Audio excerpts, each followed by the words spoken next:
Hey everyone, welcome back. It's LJ here. I have some new finds, a few new stories to share with everybody.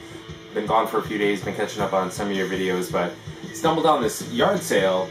I want to say it was 2 weeks ago, and the guy just looked like the kind of guy that should have records. And by that, I mean, he looked like he was product of the 70s, it looked like he might have some killer stuff on vinyl somewhere, but it wasn't out in the yard. So I left my phone number with him, and he mentioned he had 3 feet of vinyl, and we could get back together. It was a couple of miles from my house, actually, here locally. I didn't hear from him for a week or so, so I stopped back by, caught his family en route to a wedding, asked for his phone number this time, and made a plan to get together later on. We did, and I had that rare opportunity to just cherry pick his 3 feet of vinyl, which he did have, and ended up picking out a handful of things that I'm going to share with you tonight. Early opinions on some I haven't listened to yet, so certainly circle back with everybody with opinions and thoughts once I have, but ended up paying about $10 for what I'm going to show you. It's just an amazing, amazing deal. Good day to be me. We've all had those moments, and you know, Jonas and his box, and Buddy Bopper and his gift, and so these worked out to be just under 30 cents a piece. I'm just stunned. But enough with that. Welcome back again, and on with the music. First was Captain Beefheart, Blue Jeans and Moonbeams, and a true kickback to the vinyl community, because if it wasn't for Big Star 1000, I never would have even realized how great Captain Beefheart was. He turned me on to Shiny Beast, that chain puller, and seeing this in the stack, I just immediately snapped it up, listened to it, and it's probably just on a level under Shiny Beast, but Observatory Crest, for example, was one that stuck out. I've spun this once, and certainly will many more times. It's already an early favorite. I get the feeling Captain Beefheart stuff doesn't turn up at yard sales and the like very often, so I was very fortunate to have found that. Before going any further, I do want to say thank you to the Artist Master for this copy of Scritti Politti, Cupid and Psych 85.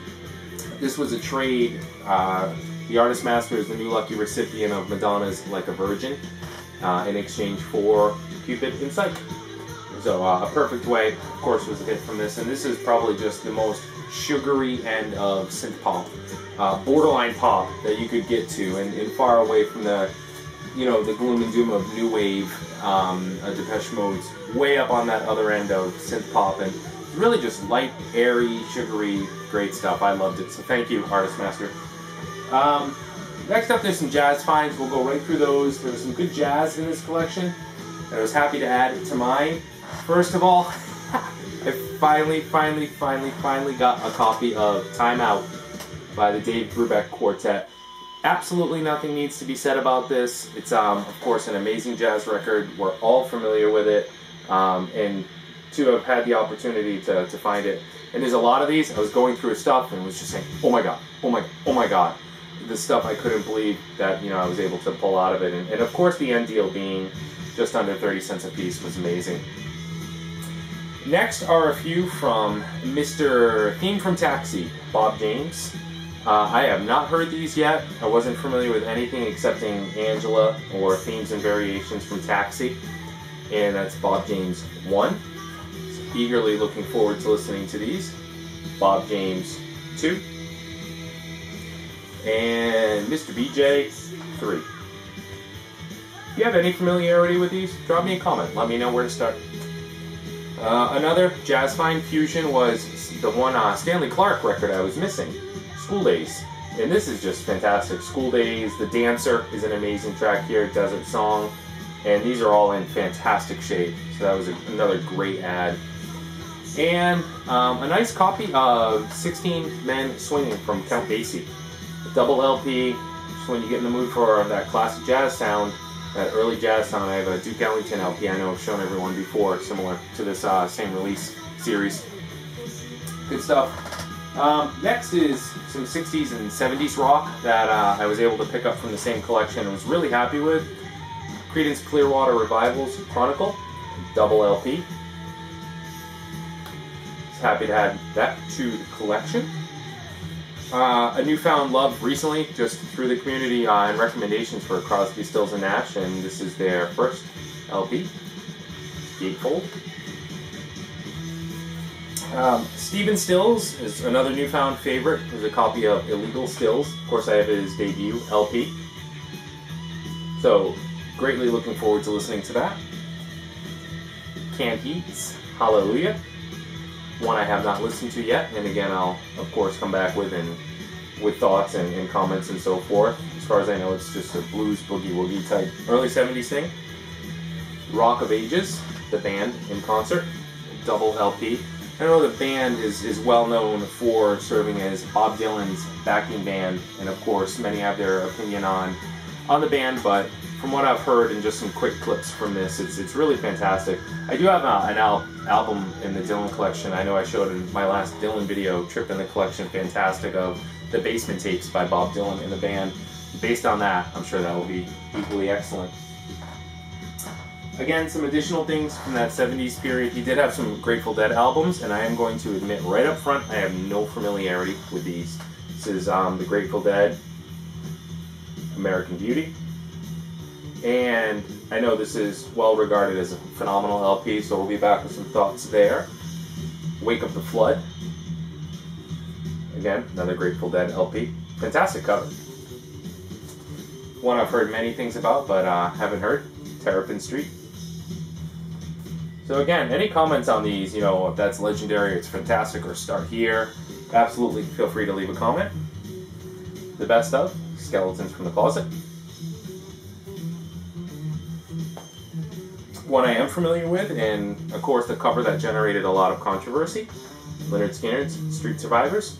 Of course, we all know it wasn't long after this cover was shot with the band in fire and heads engulfed in flames that sadly some of the band did pass away in a plane crash. And I know on CD releases this cover was changed to, I believe, mirror the image on the back cover. But certainly lots of great material here. Again, one I'm looking forward to experiencing or hearing on vinyl for the first time. And next was a compilation, Rock Guitar Greats. Things like Hendrix, Clapton, Jeff Beck, Jimmy Page, Sonny Boy Williamson. Did give this a quick spin, and really it was just that, you know, great sampling or compilation of great guitar and blues rock. Let's see.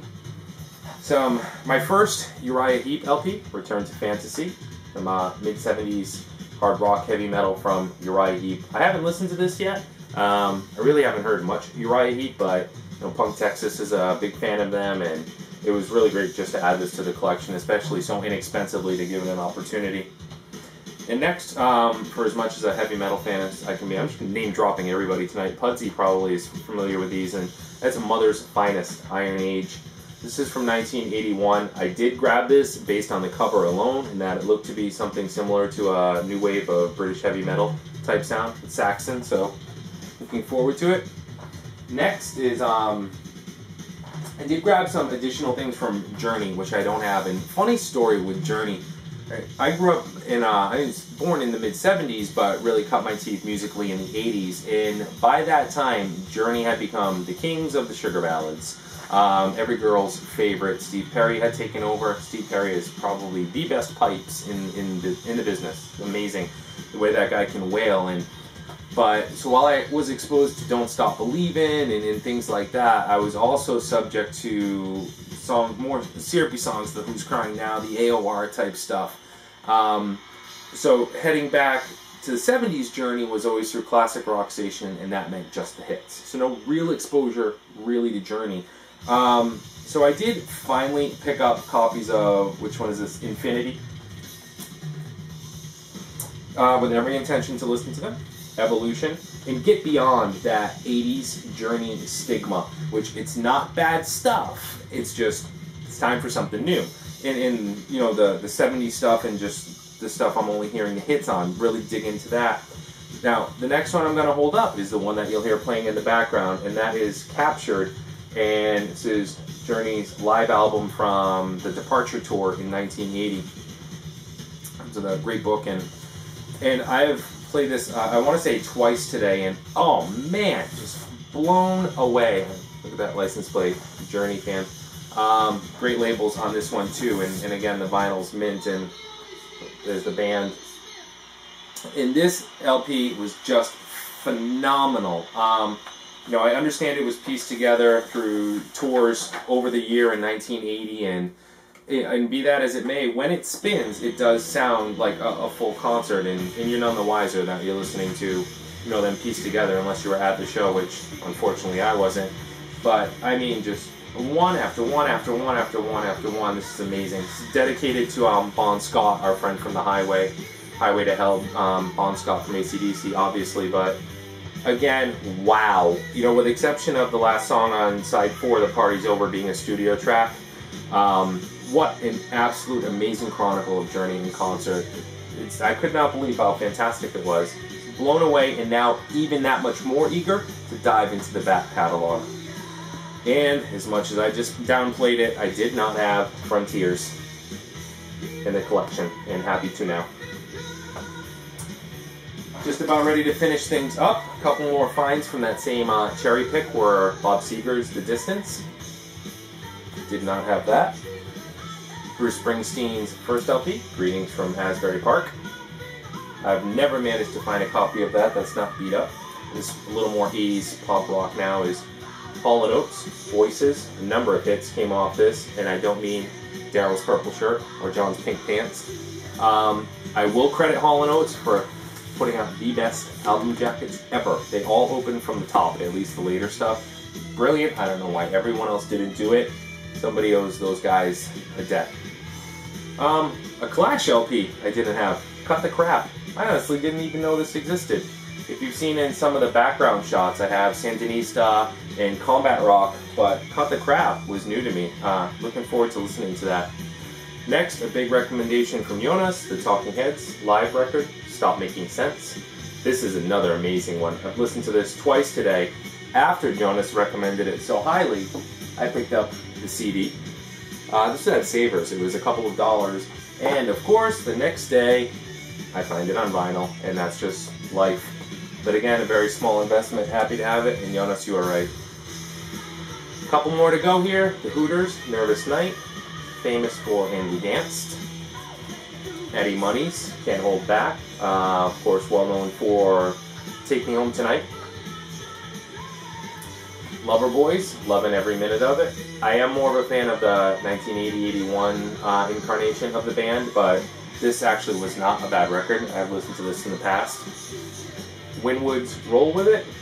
Steve Winwood, for me, can do no wrong. His voice is just amazing, going all the way back to the Blind Faith and Traffic days.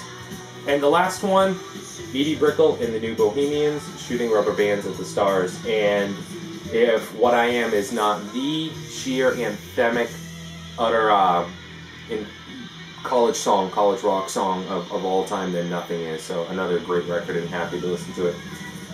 That's it. Those are the finds from that cherry pick and that yard sale. Thanks for sticking with me, for watching through it. Again, more than welcome to hear your feedback, comments, anywhere I should start. Again, especially the Grateful Dead stuff. Always happy to hear from you guys. Keep the vinyl spinning. Talk to you guys later. Ciao.